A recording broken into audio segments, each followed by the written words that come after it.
povídáme teďka s Andrejem, který pracuje tady v Malackách v rozplánovského traktoru 7R 330, nebo je to 330.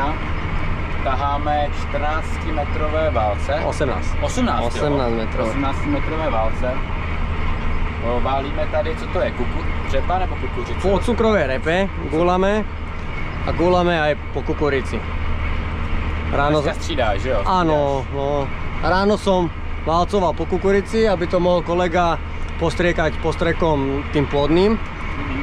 A to zelený, co jsem viděl, jak mu stočil. Také žlté. Žlutý, no, to bylo. Tak. A teraz mi volal agronóm, že či môžem dosiaľ túto parcelu a úvratia sú také hrudové, že či to môžem dosť povalcovať, tak teraz povalcujeme úvrať a potom späť do kukurici. A využívame líniu podľa hranice, tu sú tu sú dobré hranice. Máte to úplne přesný, koukám. Sme ich nahrávali, najlepšie to nahraješ buď z náradín, keď to robíš, tak to je presné, no. Iba si človek vyhraje, keď tak s posunom trošku, no. A teraz to sedí perfektne. Človek, keď má rozmerané aj na rade, tak to sedí úplne precízne. Hranice tady vždycky nahráváte teda z traktoru, jo? No, s náradím najlepšie, keď máš kultivátor alebo sejačku a my to prehrávame s kolegom, keď sejeme na jeseň obiloviny, tak my vždycky prehrávame hranice, ktoré nesedia. Jasný. Takže třeba se Elpisu tady nic neděláte, nebo tak? Málo. Oni majú z Elpisu tie iné svoje, alebo neviem, jak sa to volá u nás. Ale my máme takto, je to také presnejšie pre nás hlavne. A lepšie ti ukáže aj výmeru hektárov. Válec. Odpracované. No to nemôžem kúkať, lebo hen tam už bolo spravené niečo.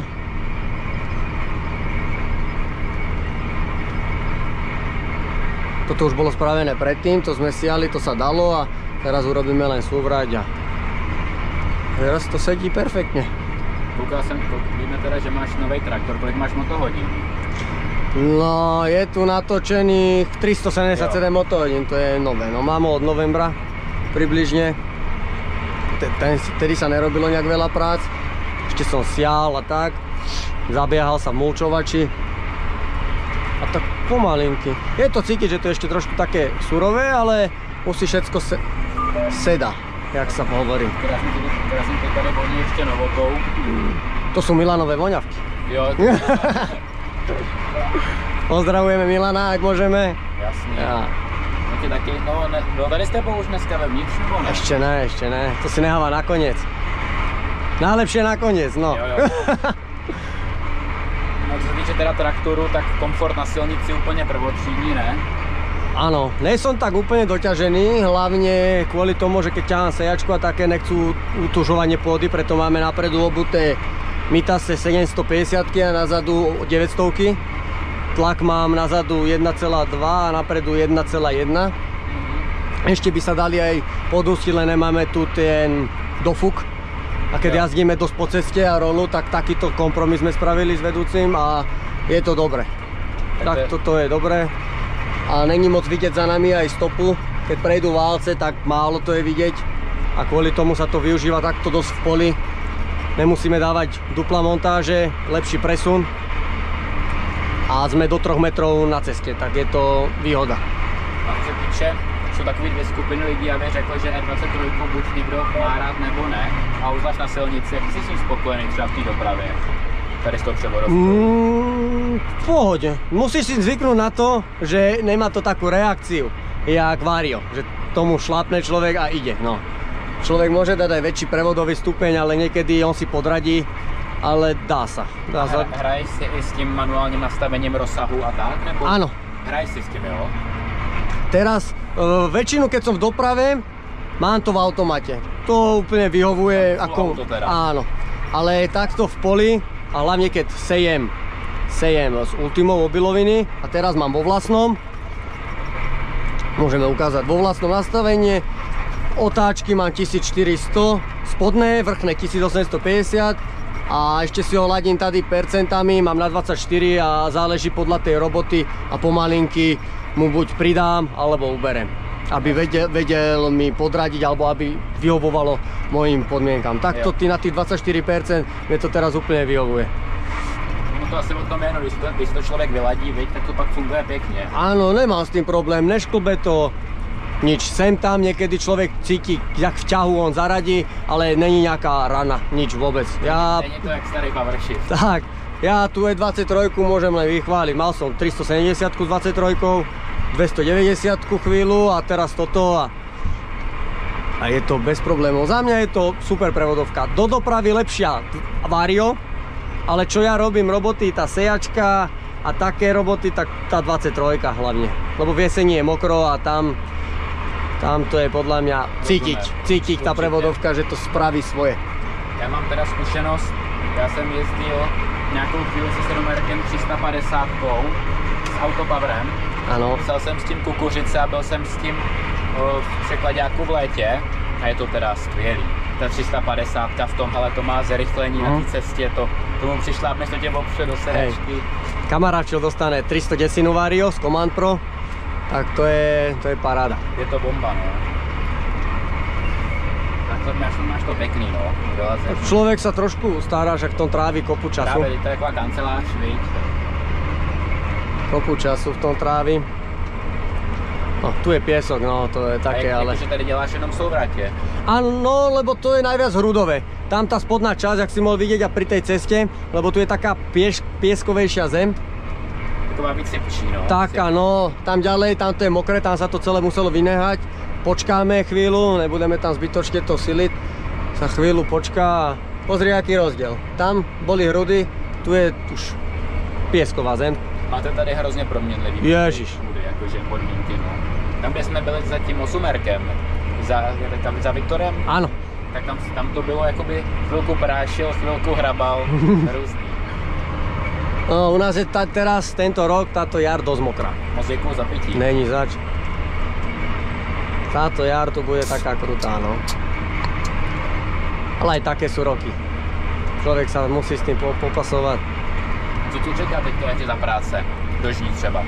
Vôbec netuším. Tu sa to u nás mení. Každú chvíľu človek ťahá niečo iné, alebo tak, že čo je treba. Jasne. Lepšie povedané, čo je treba. Čo je treba. Teraz valcujem. Potom záskoky robíme, keď kolegovce potrebujú voľno, alebo tak. Takže čo je treba. Človek má pridelený traktor, ale musíme vypomáhat aj druhým, však to je... Já jsem koukal, že právě jakoby, ty sleduju na Instagramu samozřejmě, a to, že jakoby často měníš nářadí, no, to pomalu každý den s něčím No tento týždeň to tak bolo, každý deň niečo iné. Chystali sme have, u nás máme vývozky len have a máme tam takú 5 alebo 6 metrovú šnekovú rúru na bok, tak sme to tam chystali na hnojivo k sejačkám, že nemusí skládať nič, krásne dá rúru von a nasype ho. Za ani ne 4-5, no do 5 minút krásne 5 tón močoviny má nasypané v zásobníku a ide ďalej. Tak to je paráda. Len trošku je to také komplikovanejšie, nejak perát, že už to má na sebe tú rúru. Toto človek musí s kardanami a tak a teraz to sedí perfektne. No. Koukám, že máš SF3. No. Takže bomba.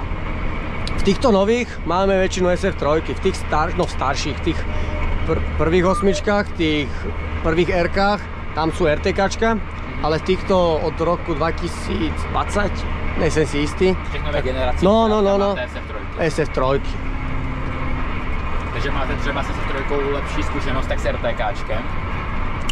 No, není tam až taký rozdiel, keď sme sial som s RTKčkom alebo sejem s týmto a není tam taký markantný rozdiel. Aj s isobusom náradním, jak chalani sejú kukurice, sú tam SF3 a vypína to pekne. Takže není tam nejaký extrémny rozdiel. Jasne. Možno už len asi v cene, alebo neviem presne, ale takto so signálom nevypadáva.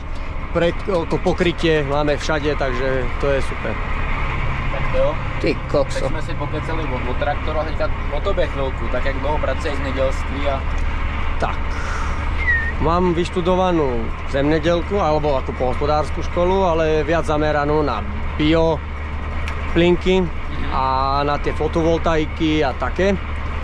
Ale nebol k tomu nejaký zámer, ma to stále ťahalo na družstvo.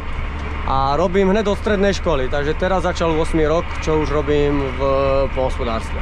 A celou dobu tady ve First Celú Farms? dobu tuto v Malackách, no.